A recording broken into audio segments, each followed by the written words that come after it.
சும்மாவே ஆடி திருவிழாவை முன்னிட்டு கூட்டம் வந்து குமிர நம்ம எஸ்பிபி சில்க்ல இன்னைக்கு 1 hour சேல்ஸ் போட்டிருந்தாங்க. அதுவும் 1 hour சேல்ஸ் ஒரு தடவை கிடையாதுங்க, 2 தடவை போட்டிருந்தாங்க. அதுதாங்க ரீஸ்டாக் பண்ணி இன்னும் முடியலன்னா பாருங்களேன். கூட்டமோ கூட்டம், அப்படி ஒரு கூட்டம், திருவிழா கூட்டம் தாங்க. வர ஆடி 18க்கு போட்ட ஸ்பெஷல் ஆஃபர் சேல்ஸுங்க. சும்மாவே நம்ம எஸ்பிபி சில்க்ல கம்மியான விலையில ஏகப்பட்ட சாரீஸ் கொடுத்து அசத்துவாங்க. அதுவும் இப்போ ஆடி ஆஃபர்ல கேட்கணுமா? நீங்களே பாருங்களேன் கூட்டத்தை.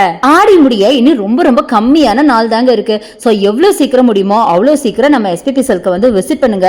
மேபி பின்னாடி கூட இது மாதிரி ஒரு 1 hour சேல்ஸ் போடவும் செய்யலாம். இந்த ஷாப்போட அப்டேட்ஸ் எல்லாம் தெரிஞ்சுக்கணும், என்னைக்கு ஆஃபர் போடுறாங்க, என்ன டே என்ன டைமிங்லாம் தெரிஞ்சுக்கணும் அப்படின்னா என்னோட சேனலை சப்ஸ்கிரைப் பண்ணிக்கோங்க. கூடவே நம்ம இன்ஸ்டா பேஜையும் ஃபாலோ பண்ணிக்கோங்க. நிறைய பேர் எஸ்பிபியோட கலெக்ஷன்ஸ் அண்ட் பிரைஸ் எல்லாம் பார்த்துட்டு நாங்க வேற சிட்டிஸ்ல இருக்கோம், பட் கலெக்ஷன்ஸ் எல்லாம் நல்லா இருக்கு, நாங்க எப்படி வாங்குறதுன்னு கேக்குறீங்க. எதுக்குங்க கவலைப்படுறீங்க? நம்ம எஸ்பிபி சில்க்ல உங்களுக்கு ஆன்லைன் பர்ச்சேஸ் இருக்குங்க. ஆன்லைன் பர்ச்சேஸ்க்கான நம்பர் நம்ம வீடியோ மேல இருக்கு, யூஸ் பண்ணிக்கோங்க. நீங்க ஒன்ஸ் கால் பண்ணீங்கன்னா உங்க வீடியோ கால் போட்டு தருவாங்க. அந்த வீடியோ கால்ல நீங்க கலெக்ஷன்ஸ் எல்லாம் பார்த்து உங்களுக்கு என்னென்ன பிடிக்குமோ அதெல்லாம் நீங்க எடுத்துக்கலாம். ஆனா ஒரு விஷயம் மட்டும் சொல்றேங்க, ஒன்ஸ் வந்து விசிட் பண்ணிட்டீங்கன்னா ரெகுலர் கஸ்டமராவே நீங்க மாறிடுவீங்க.